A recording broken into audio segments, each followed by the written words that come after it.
Hello everyone, welcome back to another video. Today I will show you how to unfollow everyone on TikTok.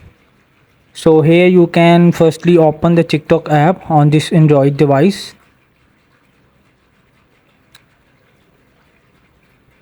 So here you can just click to the followings.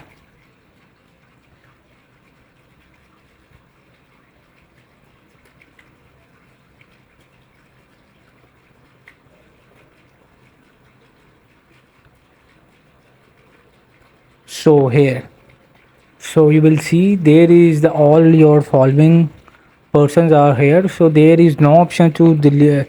There is no option to unfollow everyone at once.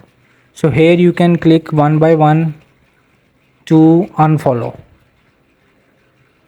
TikTok does not give this option to unfollow at once.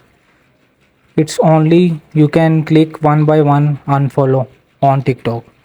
Hope this video helped you. Please don't forget to like and subscribe and get notified for more videos.